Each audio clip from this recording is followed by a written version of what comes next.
On the 8th of February 1983, a maintenance worker was called out to a house in London to investigate some unusual smells coming from the property's blocked drains. He was about to make a grisly discovery. 3 or 4 pieces of flesh and 3 little bones with a knuckle at each end. And I thought these bones had probably come from a human hand. Right under the noses of his neighbours, 37-year-old Dennis Nilsen had secretly been killing young men and butchering their bodies. He would get rid of the bones and other bits of the organs by flushing them down the loo. It sounds in many ways like a very dark horror film. Nilsen had complete disregard for all the lives he'd taken. He knew, of course, that it was wrong to kill people, but he didn't know why it mattered so much. Why did people make a fuss about it? Dennis Nilsen had carved a sinister place for himself in history as one of the world's most evil killers.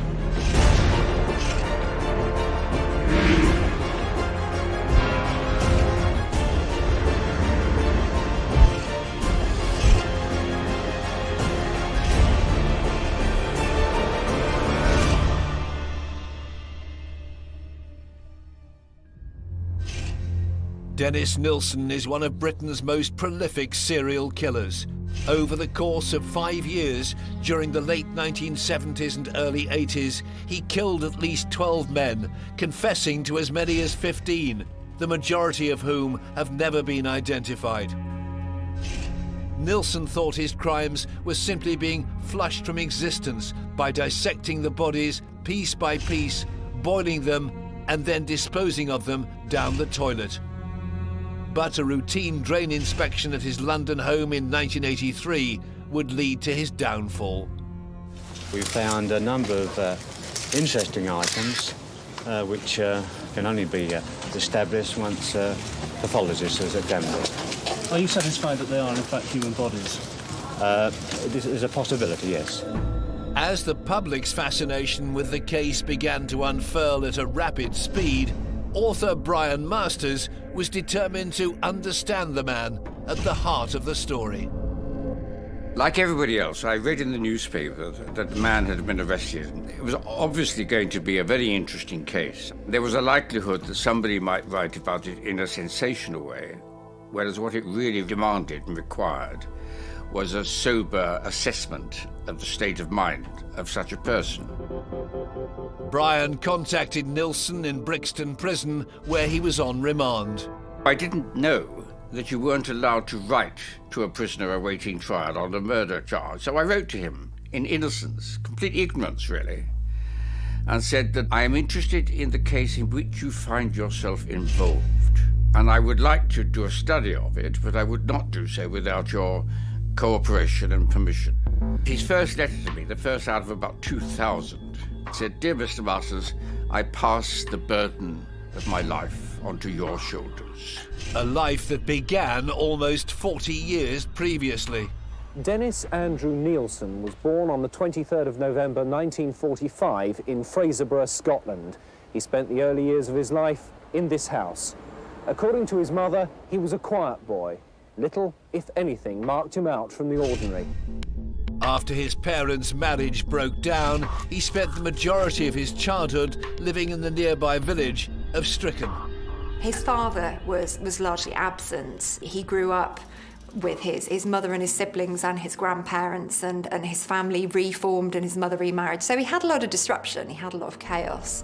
But lots of children have that. He was isolated from an early age, and the isolation found solace in representations of people who weren't alive, like pictures in a storybook. He'd cut the picture out and take it home.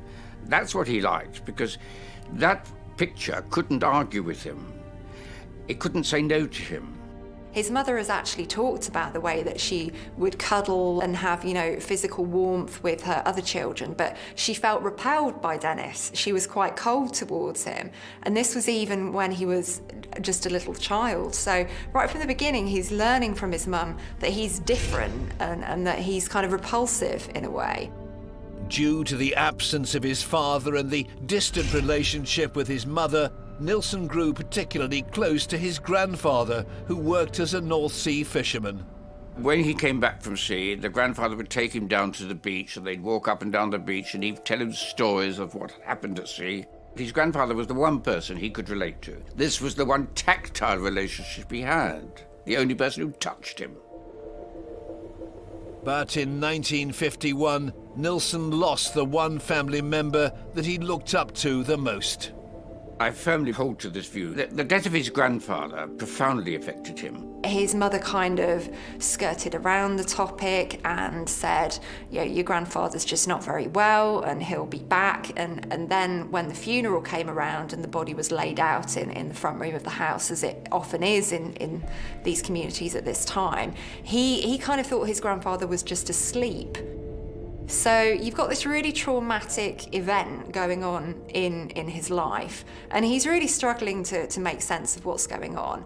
And he's feeling pretty rejected, really, because he's got this really close relationship with his grandfather. One minute he's there and one minute he's not. I'm utterly convinced that his idea of death and his idea of love were fused at that point.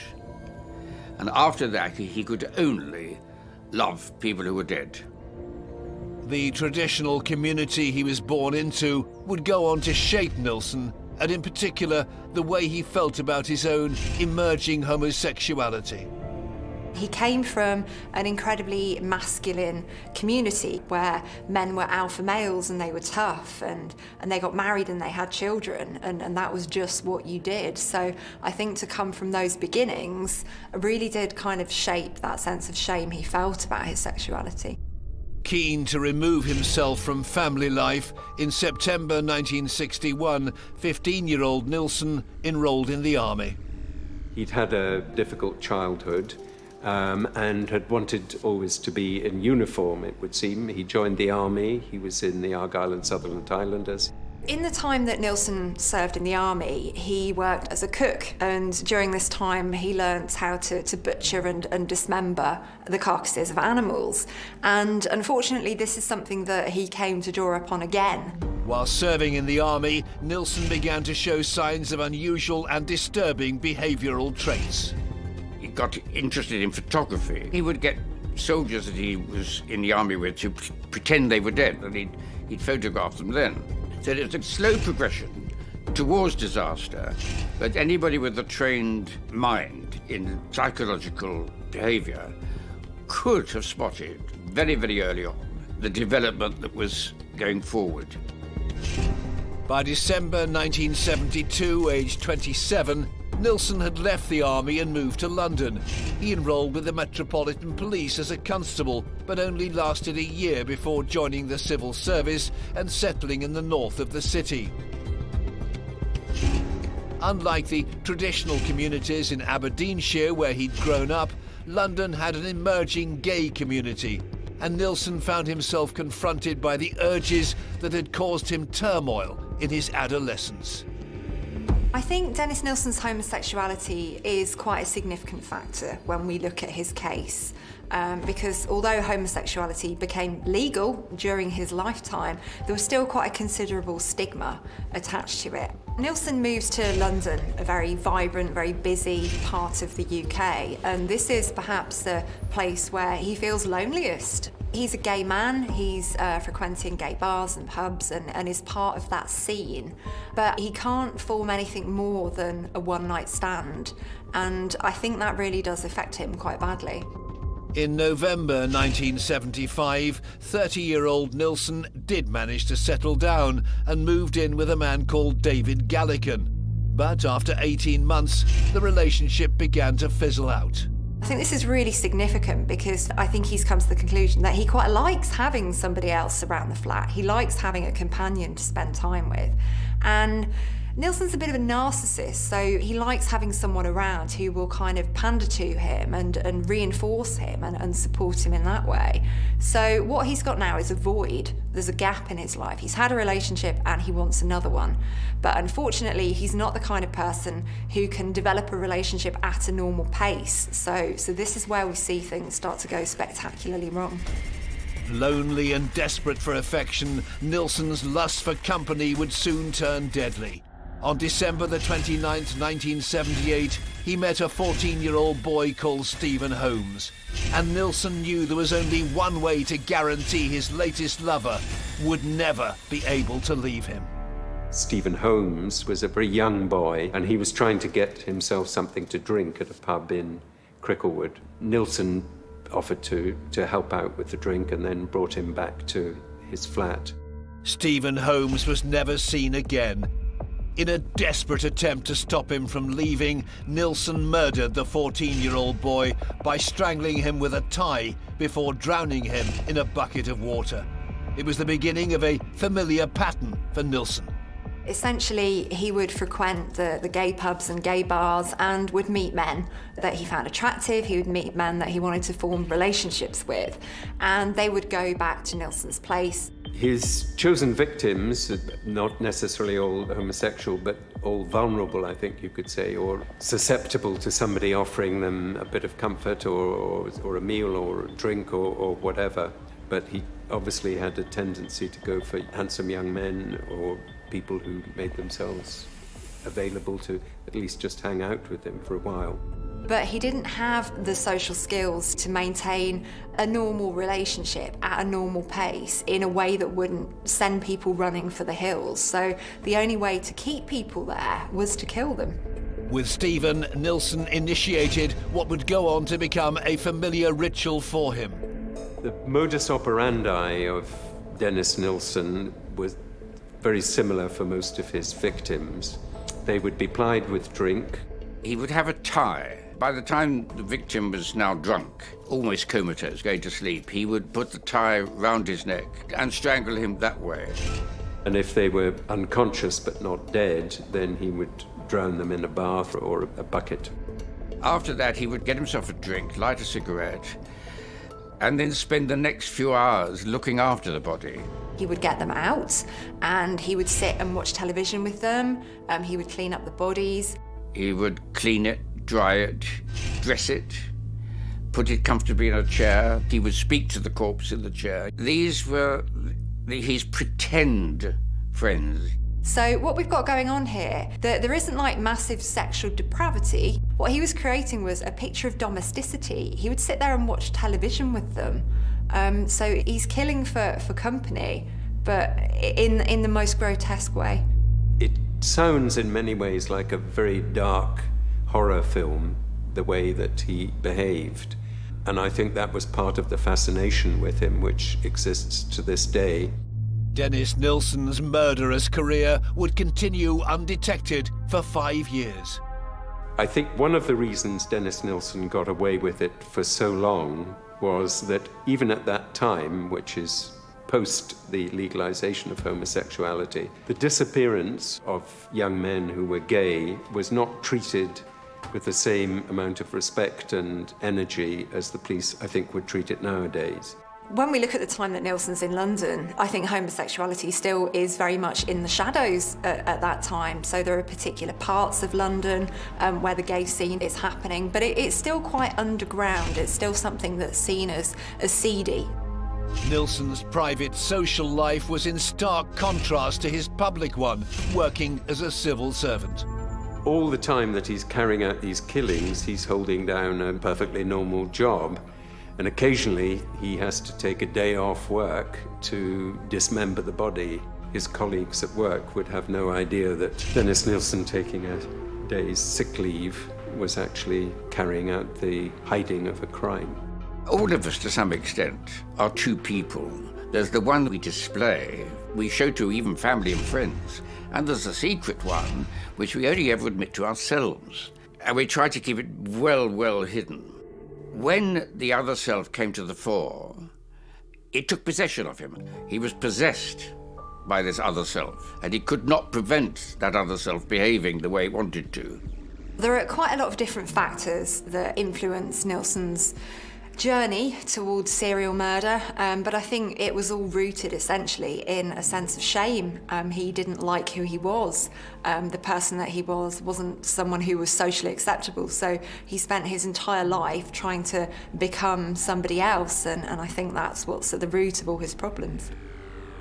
By February 1983, 37-year-old Nilsson had moved home and was living in a top-floor flat on Cranley Gardens in Muswell Hill, North London. After residents complained about the drains being blocked, a plumber was called in to investigate. And they found what looked like bits of flesh. Nilsson suggested that could be somebody had flushed their Kentucky Fried Chicken out or something like that, and that would be the explanation for little bones and flesh. But the plumber wasn't so sure, and the following morning, February the 9th, 1983, he called the police. Detective Chief Inspector Peter Jay remembers that day well. My phone rang, and it was Peter Slade, the uniform inspector in charge that particular day. And he said to me, "Could you possibly come up here?" He said, "I've got a bit of a problem. I'm not sure what I've got, but I'd like you to see it." And he showed me a drain with an inspection plate cover open. And he pointed out that some bits of flesh had been hauled out of the drain at the bottom. So I said, well, let's have another haul around inside the drain, get anything else that's in there. And the scenes of crime officer that I had with me managed to pull out 3 or 4 pieces of flesh, each about 4 inches long, 1 inch wide, and 3 little bones with a knuckle at each end. And when I looked at them, I thought these bones had probably come from a human hand. Peter took the remains to Charing Cross Hospital, where resident pathologist Professor David Bowen confirmed their suspicions. He said it's human, and he said, by pure luck, you've brought me a piece of neck, off the neck, and your victim has been strangled. He said there's a clear ligature mark on this piece of flesh. Most of us think of hair as being hair, but different parts of the body, the hair is quite different when you look at it down the microscope. And so the pathologist in the Nilsson case was identifying that this piece of skin had hair that fitted with being from someone's neck. So despite the difficulties of fragments of tissue being found in a situation like a drain, identifying the characteristic ligature mark on it, it's pointing you very strongly towards strangulation. And I looked at him and I said, "You sure you've not been watching too much TV, Prof?" And he said, "No, it's as clear as a bell." He said, "This is human." So that only meant one thing to me, that somebody must have been murdered and flushed down the toilet. Astounded, Peter drove back to Cranley Gardens and waited outside the flat all day until Nilsson returned home from work. My first introductory words to him were, "I'm Detective Chief Inspector Jay from Hornsey Police Station. I've come about your drains." And he looked at me and he said, "Since when have police been interested in blocked drains?" I said, "Well, you take me up in your flat and I'll tell you." And you could smell immediately the decomposing flesh. I said to him, "Look, your drains were blocked with human remains." And he looked at me and he said, "Oh my God, how awful." And I just pushed my face a little bit nearer to his and said, "Don't mess about. Where's the rest of the body?" And he said, "Okay, it's in plastic bags in the front bedroom." Even at that point, his demeanour didn't change at all. He was just as he was when he came in the front door. He was okay. Maybe the game's up. And he was relaxed about it. So we walked him down to the car. I told him I was arresting him. So I drove the car back, and then Steve McCusker was obviously thinking to himself about all the body parts that were in so many different bags. And he popped the question to Nilsson, "Are we talking here about one body or 2? And Nilsson said neither. He said, "I think it's 15 or 16. And I can remember the steering wheel sort of shaking in my hands. And it was just the shock of hearing that instant response. Well, Dennis Nilsson, when he was found out, he was very calm and very, very cool and very collected, because he was an intelligent man. He knew that one day he would be found out, that this would all come to light. And I think he kind of made his peace with that long before he was actually caught. He described the day of his arrest as the day help arrived. And I don't think most criminals would describe being finally stopped from their murders or whatever as the day help arrived. On February the 9th, 1983, Dennis Nilsen had been taken into custody. Human remains had been found flushed down the toilet of his North London flat. Author Brian Masters made contact with Nilsen whilst he was on remand. The police had given him permission to visit Nilsen's home in Cranley Gardens. Shortly after his arrest, after I'd made connection with him, I saw the grotty kitchen, which was really ghastly, and the wardrobes. And in the wardrobes were plastic bags, or had been plastic bags. I think what I remember most was the squalid nature of the kitchen, because the pots had grease around the edges. And of course, one now knows what that grease was. It was human flesh. That showed me the depths of depravity of which human beings are capable. News of the arrest and rumours of what had been discovered in Nilsen's flat began to make headlines across the country. We had the press descending on us from all different angles, even though we had a blackout in the police station, which caused chaos. The press were at the front door, the back door, on the phones. They were up on my first floor window of my office. They had a metal bar up against the window with a microphone on it. It just brought everything to a standstill. Anyway, we had a press conference, a very, very brief one. We just told them something to get rid of them if we possibly could. And then we were able to sort of placate them and promise that we would release what we could when we could. And then we were able to get on with our first proper interview with Nilsen. With limited evidence relating to the victims' identities, the only way to discover the truth would be to unlock the secrets that lay inside Nilsen's mind. We had a murderer in custody, serial killer. We didn't know who he'd killed. We hadn't got a clue. And we weren't going to find out unless we got the truth out of him. We knew that the clock was ticking and that we had to charge him within 48 hours. Forensic teams searching Nilsen's home had taken fingerprints from one of the victims' hands. It belonged to 20-year-old Stephen Sinclair, who hadn't been seen since disappearing after a night out with friends on January the 26th, 1983. 37-year-old Nilsen was formally charged with murder on February the 11th, 1983. It was precisely 10 o'clock when Dennis Andrew Nilsen was led into the dock to face the bench of 3 magistrates. The charge, a single charge of murdering Stephen Neil Sinclair, was read over to him.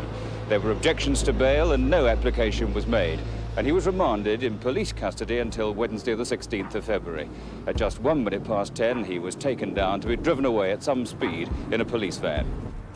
Nilsen immediately began to confess to his crimes, one by one. He gave us a very, very brief description in an hour or so of what had happened. We had told him that we were going to go through one victim at a time, one victim per interview, because we knew it was going to take at least 2 hours per victim, because we had to get everything possible from him so that we could identify the bodies or identify the victims. A lot of them we didn't have bodies for. So he was able to tell us nicknames. Occasionally he would give us a name. Nilsen talked about his first victim, 14-year-old Stephen Holmes, whom he'd murdered in December 1978. He told officers he'd kept Stephen's body under the floorboards of his home in Melrose Avenue for 8 months before it began to decay. So the problem that somebody like Dennis Nilsen would have is not so much the murder, it's what do you do with the body afterwards? You have to try and dispose of it somehow. And that's not easy. It's not easy to burn them. It's not easy to dismember them. It's not easy just to leave them somewhere and hope they're not found. He had to find a way to make sure these bodies weren't found so he could carry on with what he was doing.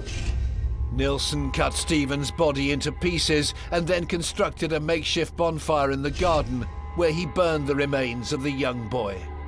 He got away with it at Melrose Avenue because he was disposing of the bodies in-house. And and having these bonfires in the middle of the night, like funeral pyres. And on the top of those bonfires, he'd put rubber tyres to destroy the possibility of the smell of flesh.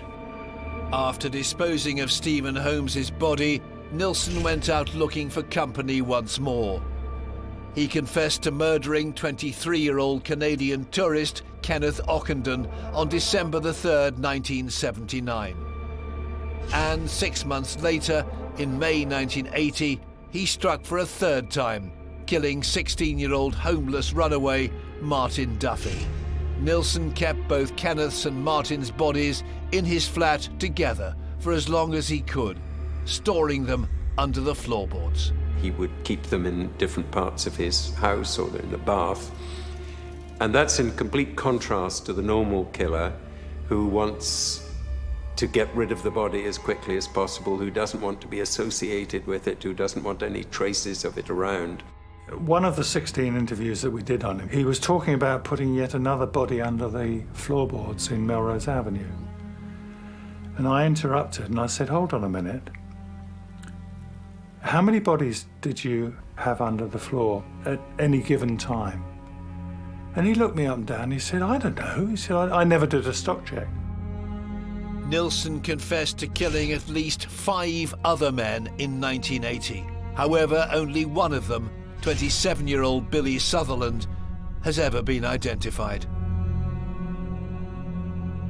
As Nilsen's confession continued, he admitted to another 4 killings in 1981, the last of which was 23-year-old Malcolm Barlow in September. Relying on the killer's memory of events made the investigation very difficult.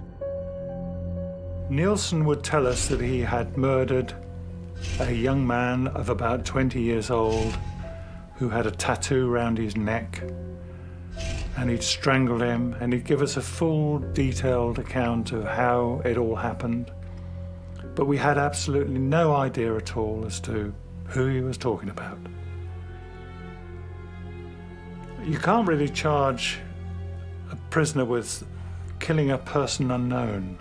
We had to be absolutely sure that when we named a victim, it couldn't possibly be anybody else. That was a mammoth undertaking.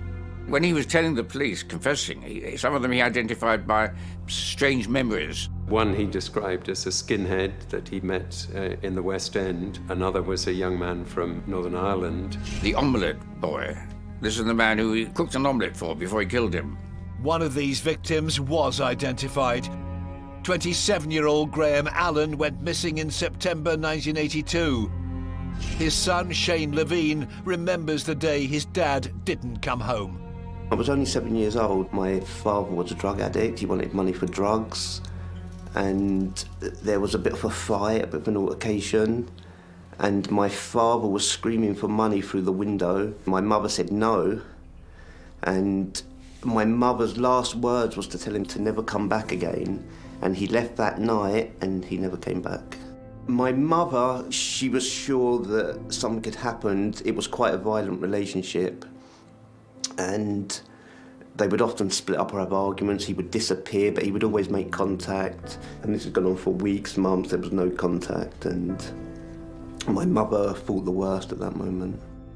Graham had met Dennis Nilsen on Shaftesbury Avenue in London's West End. Nilsen invited him back to his flat and cooked Graham an omelette before strangling him from behind as he ate. Parts of Graham's body were recovered from Nilsen's drains. I heard my mother screaming as I came down the road coming back from school. And when I got home, the police were inside our house and they told my mother some bad news. My mother was very upset. They had told my mother that they had found a skull in North London in this house of horrors, and that the dental records had identified it as my father. The murder of Graham Allen took place at Nilsen's new flat on Cranley Gardens in Muswell Hill. Nilsen had moved there in late 1981, but because his new home was on the top floor, he had no way of setting a bonfire. So he needed a new way of disposing of his victims. He took to cutting up the body pieces, boiling them in water, and then flushing the remains down the toilet. To dismember a body on your own is a very difficult task, and it's far easier if you happen to have some skill and knowledge of the anatomy and how to do it. I think it's very interesting that he was trained in the army in butchery, and that sort of skill, being able to joint meat, would probably be very helpful in identifying the best places to cut into a body to dismember it with the minimum effort possible. He was going to great lengths to dispose of the bodies. For instance, he had a massive size saucepan. He could get a whole head in a saucepan, boiling it, and then breaking up the bones. And of course, all the flesh was going down the drain, getting flushed away, never to be found again. With the way that Dennis Nielsen disposed of the remains, it obviously created challenges for identification.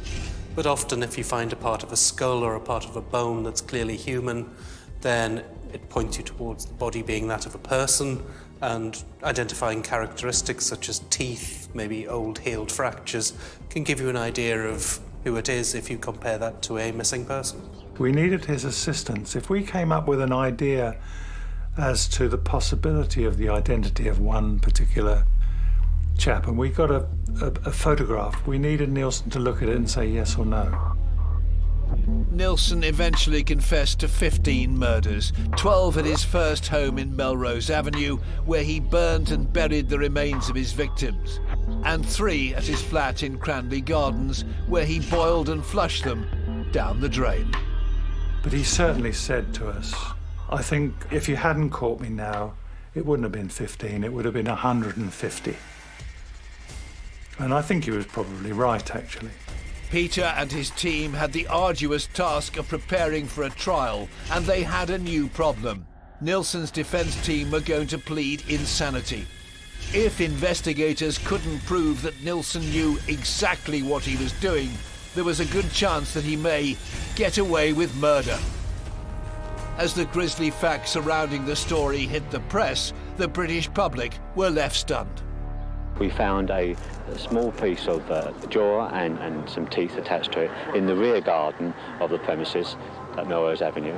And this morning I found a significant amount of property, in particular quite a large consignment of human bones, in particular a large piece of thigh bone in the region of about 6 inches. Once it became clear exactly what Dennis Nielsen had done, there was inevitably a lot of horror. First of all, these vulnerable young men being taken to his house and killed, that was horror enough. Then there was keeping the bodies for so long, another horrific thing. Then there was boiling up body parts and disposing of bits of them down the toilet and so on, another horror thing. Then there was the sheer scale of the number of murders that he carried out. Anything that is found is given to one of my exhibit officers, and the item concerned will then go to the laboratory for scientific examination. Is it very small remains that have been discovered so far? Minute ones, yes. I remember the crime, I remember everyone was following that, and it's a huge story that was breaking throughout Britain of these murders that were happening in North London. Everyone was glued to those gory headlines. They wanted to know more and more details. Dennis Nielsen was something out of a completely different world, it seemed. So the press reaction, the public reaction was one of revulsion, but also a kind of horrible fascination as well. People often ask me how the country reacted to Nielsen. And you know what? I don't really know. I was so busy, I was so absorbed in this case, that for 9 months, I was having to eat, sleep, and drink it. I had to focus on it because there was so much to it. And we had a big trial coming up at the Old Bailey. And we got the world's press looking at us. We had to get it right. And do you know what? I think we did get it right. In a committal hearing on May the 26th, 1983, Dennis Nilsen's trial date was set for October. The defense were building a case to prove that Nilsen was insane. But the enhanced media coverage had produced a trio of key witnesses for the prosecution. 3 young men, Douglas Stewart, Paul Nobbs and Carl Stotter, came forward to say they'd been attacked by Nilsen. Stotter had met Nilsen in May 1982 and went back to his flat in Cranley Gardens for some drinks. I fell asleep and I woke up and he was strangling me. And I passed out after sort of thinking. I thought that I'd got caught up in the sleeping bag, which he had warned me about. And I thought he was helping me out, but he wasn't. And anyway, I passed out from that. And I remember vaguely hearing water running and being carried, and I felt very cold. And I realised I was in the bath and he was trying to drown me. After trying unsuccessfully to murder him, Nilsen eventually spared Carl's life and let him leave the flat 2 days later. It's likely there were many more unreported attacks by Nilsen. Sometimes the people concerned don't report it to the police or say for very good personal reasons that they don't want it pursued. And as a result of that, the killer then gets to believe that they can get away with stuff, and they carry on, and it gets worse and worse. And I think Dennis Nilsen is somebody who might have been caught earlier had people been able to say, yes, we want to pursue charges, but for understandable reasons did not decide to do so. Gathering evidence from both Melrose Avenue and Cranley Gardens, police were able to bring charges against Nilsen for 6 of the murders. The trial began at the Old Bailey on the 24th of October 1983.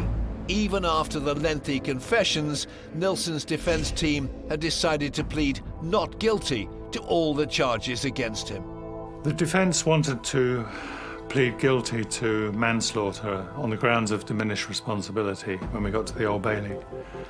But we weren't happy about that at all, because we had tried to find some sort of personality disorder. We had a psychiatrist from King's College in London look at him in depth, and he said he couldn't find any evidence of a personality disorder at all.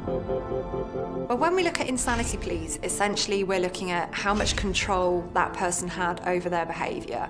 Now, when you look at some of Nilsen's behaviour, you would think, automatically, well, this is the behaviour of somebody who isn't normal. It's somebody who is a little bit mad. But actually, he knew what he was doing. Here was somebody who was not labouring under some kind of psychosis. He was intelligent, he was articulate. He wrote reams and reams of pages about his crimes. So he was very much conscious of what was going on. Brian Masters was not only in the courtroom every day, but also had a chance to see how Nilsen was coping firsthand. I went to see him every day during the trial in the cells underneath the Old Bailey. And the one thing which struck me most about him was this disorder, this imbalance, that he had no idea that what he'd done was important.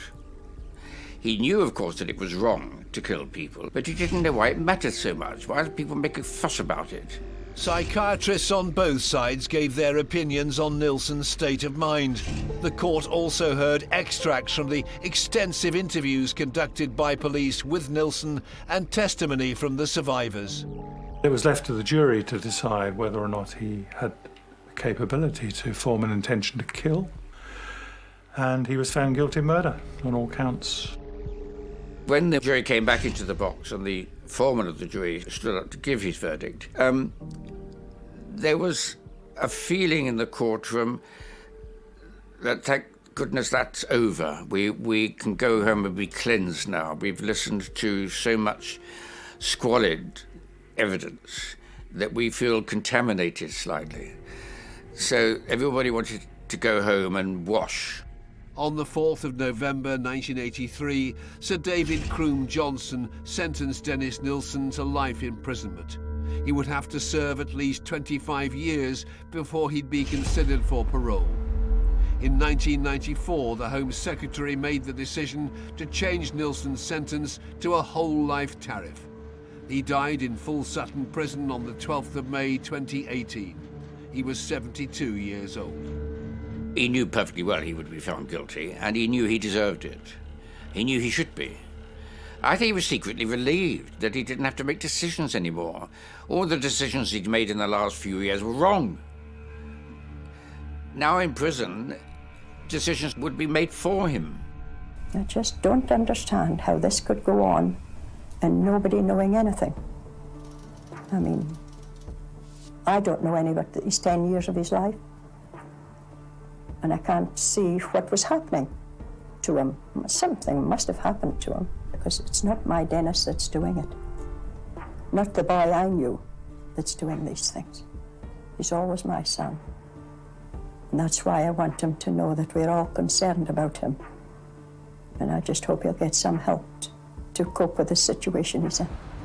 Justice had finally been served for the family members of Nilsen's victims. He lost his life in those crimes as well. He's not dead, but he's in prison, and our freedom is all we ever have. You know, we live once in this universe. In the eternity of time, we live just once. And Dennis Nilsen spent more than half his life in prison. Over 30 years on, it still seems incomprehensible that Nilsen was able to operate seemingly unnoticed, hidden behind a veneer of normality. I think what's probably terrifying about this case is the fact that Nilsen was so ordinary. You begin to think to yourself, how many more of them are there around? How many more Dennis Nilsens are there around who are disposing of the bodies of their victims, never to be found again? The vulnerable young men Nilsen specifically targeted slipped from this world almost unnoticed, and most tragically, we may never fully understand why Nilsen stole their lives, and in many cases, their identities. A lot of the names of Dennis Nilsen's victims remain completely unknown to most people today. And it was that anonymity that allowed him to continue. I did ask him why he did it, but he had no answer. He said, "I'm sorry. All I can tell you is what happened. I can't tell you why it happened. I've tried. I got closer than anybody else, I suspect. But in the end, human behavior is a mystery." He was just very, very different. I've never met anybody like him before in my life. I couldn't really get to understand him. I mean, you deal with people as police officers, and mentally you stick them in the evil box, or the sort of cry for help box. There's always a box you can stick them in your own mind. You make up your own mind about people when you deal with them in the police. But Nilsen, I never got to the bottom of. I couldn't understand at all. Nilsen was a lonely man who appeared to kill for company. His murders were purely selfish acts to satisfy his lust for affection. The crimes took place almost entirely unnoticed, and in a final twist of cruelty, many of his victims' identities may never come to light. The manner in which he desecrated the bodies of his victims, denying the families a chance to bury their loved ones, is what makes Dennis Nilsen one of the world's most evil killers.